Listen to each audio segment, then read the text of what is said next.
देखो टेंस का जो पहला रूप पढ़ा रहे थे प्रेजेंट टेंस पढ़ा रहे थे ना। प्रेजेंट टेंस का पहला भेद प्रेजेंट इंडेफिनिट खत्म हो गया। आज दूसरा पढ़ेंगे किसके बारे में? Present imperfect tense. ध्यान से समझना, प्रेजेंट इम्परफेक्ट टेंस को कहते हैं अनिश्चित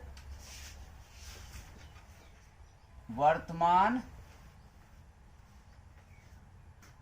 काल। ठीक है, अनिश्चित वर्तमान काल का परिभाषा कह दो या पहचान कह दो, ये होता है क्या कि जिस हिंदी वाक्य के क्रिया के अंत में रहा है, रही है, रहे हैं, रहे हो, है ना, रहा हूं इत्यादि लगा रहे। ठीक है, तो ये सभी वाक्य किसका कहलाएगा? प्रेजेंट इम्परफेक्ट टेंस का, है ना। क्या हुआ? जैसे एग्जांपल, मैं अंग्रेजी, है ना, मैं अंग्रेजी पढ़ा रहा हूं, तुम लोग घर जा रहे हो, वह यहां आ रही है, वे लोग दिल्ली जा रहे हैं, है ना। सब देखो, क्रिया है पढ़ाना, उसमें रहा हूं, क्रिया है जाना, उसमें रहे हो, क्रिया है आना, उसमें रही है, क्रिया है जाना, रहे हैं, क्रिया के अंत में है सब पहचान लगा हुआ। ये सभी वाक्य किसका कहलाएगा? Present indefinite, present imperfect tense यानी अनिश्चित वर्तमान काल का। इसमें पहला हम लोग कौन सा पढ़ेंगे? तो पॉजिटिव सेंटेंस। कौन पढ़ेंगे? पॉजिटिव सेंटेंस, मतलब स्वीकारात्मक वाक्य।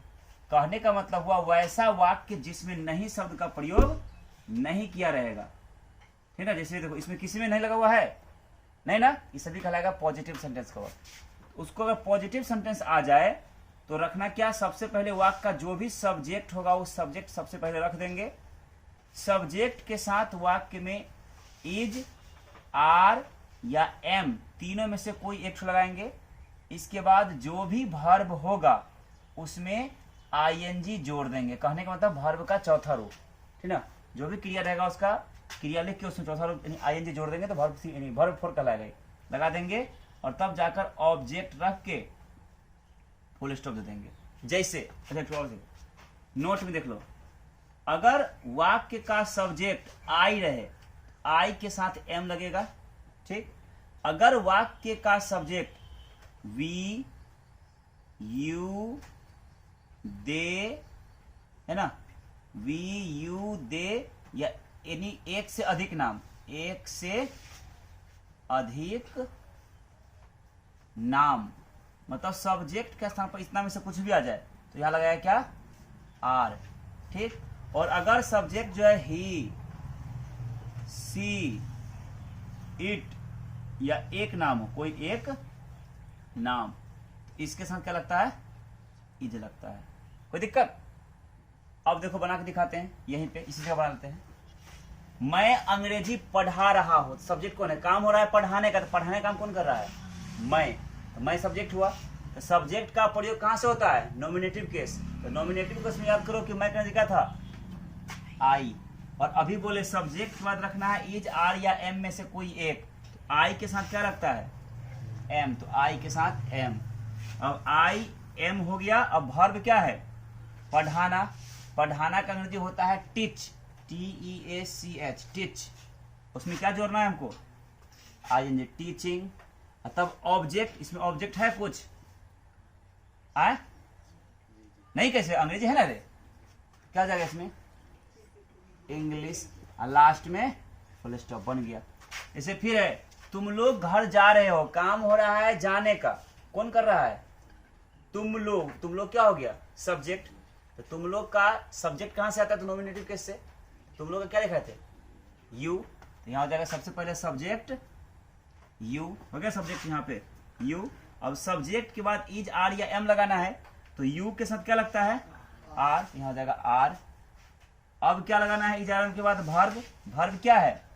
जाना। जाना का होता है गो, उसमें क्या जोड़ देंगे? गोइंग। और गोइंग के साथ क्या आता है? टू आता है। कहां जा रहा है ऑब्जेक्ट में? अब घर। घर का क्या हो जाएगा? हाउस या होम भी होता है। वह यहां आ रही है, कौन? वह, सब्जेक्ट वह हो गया। और रही है तो मतलब क्या हुआ? स्त्री। तो वह का क्या होता है? स्त्री का सब्जेक्ट सी। सबसे पहले क्या हो गया? सी। और सब्जेक्ट के बाद इज आर या एम लगाना है, तो सी के साथ क्या लगता है? Is. She is. Is are am के बाद वर्ब। वर्ब क्या है? आना। आना का कम होता है, उसमें क्या जोड़ देंगे? ING, coming. कहाँ? ऑब्जेक्ट में क्या है? वर्ब आईएनजी के बाद ऑब्जेक्ट। ऑब्जेक्ट क्या है? यहाँ। यहाँ का हेयर, फुल स्टॉप। फिर है, वे लोग दिल्ली जा रहे हैं, कौन? वे लोग। वे लोग सब्जेक्ट हो गया, तो वे लोग का क्या होता है? दे। और दे के साथ क्या लगता है? आर। वर्ब क्या है? जाना का गो, उसमें क्या लगेगा? गो के साथ क्या लगता है? टू। कहां जा रहे हैं? दिल्ली का हो जाएगा दिल्ली। डेल ही। कोई दिक्कत समझने में किसी को? नहीं ना? जल्दी नोट करो। देखो, इसी का यदि नेगेटिव सेंटेंस रहे, ठीक ना? क्या रहे? निगेटिव सेंटेंस,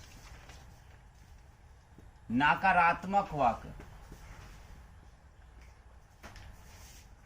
मतलब वैसा वाक्य जिसमें नहीं शब्द का प्रयोग किया हुआ रहेगा, तो उसको बनाने का रूल क्या कहता है कि वाक्य का सबसे पहले जो भी सब्जेक्ट होगा उसको रख देंगे। सब्जेक्ट रखने के बाद इज आर या एम लगा देंगे। इसके बाद नॉट, फिर जो भी क्रिया होगा उस क्रिया का पहला रूप लिख के उसमें आईएनजी जोड़ देंगे, ठीक। और फिर ऑब्जेक्ट लगा के फुल स्टॉप दे देंगे, ठीक है। बस वाक्य बन जाएगा। जैसे एग्जाम्पल बोलो, पहला वाक्य किताब से कोई भी। इस एग्जाम्पल में क्या है? मैं हो हल्ला नहीं कर रहा हूं, ये ना रे, मैं हो हल्ला नहीं कर रहा हूं, है ना। इसे देखो, कौन हल्ला नहीं कर रहा है? हो हल्ला कौन नहीं कर रहा है? मैं। तो मैं सब्जेक्ट हुआ, तो मैं का क्या होगा? आई। सब्जेक्ट के बाद इज आर या एम, तो आई के साथ एम। नेगेटिव है तो क्या लगेगा? नॉट। वर्ब क्या है? हो हल्ला करना का होता है मेक ए नॉइज, यहां हो जाएगा M A K E, make A N O I S E, noise होगा ना। लेकिन इसके वर्ब में क्या जोड़ना है? आईएनजी। तो यहां मैक में आई हटाई, ई हटाई, क्या जोड़ देंगे? मैकिंग ए नॉइज, लास्ट में फुल स्टॉप, बस हो गया। है कि नहीं है? अगला वाक्य कोई बोलो। इसे वह सोमवार को नहीं आ रही है, वह सोमवार को नहीं आ रही है, वह सोमवार को नहीं आ रही है। कौन रे? वह। वह क्या होगा? रही है स्त्री के लिए। सी सब्जेक्ट हो गया, सी। और सी के साथ इज, नेगेटिव है तो नॉट। वर्ब है आना, आना का काम क्या जोड़ देंगे? कमिंग। कब? सोमवार को, ऑन मंडे, ऑन MANDOY, नहीं MONDAY, ये ना स्पेलिंग भूल जाते हैं कभी कभी। समझ में आ रहा है बात? ऐसे कोई और ठुआ मान लो। रीता अगले वर्ष गाड़ी नहीं खरीदने, रीता अगले वर्ष गाड़ी नहीं खरीदने जा रही है। रीता अगले वर्ष गाड़ी नहीं खरीदने जा रही है। देखो खरीदने जाना का मतलब ये नहीं है कि चल के जा रही है, खरीदने जा रही है मतलब खरीदने वाली नहीं है, ये बात हो रहा है। तो कौन रे? रीता। सब्जेक्ट हो गया क्या? रीता। एक नाम है तो इज, नेगेटिव है तो नॉट। रीता इज नॉट, ठीक। और वर्ब क्या होगा? रीता इज नॉट, वर्ब क्या है? खरीदना, बाय।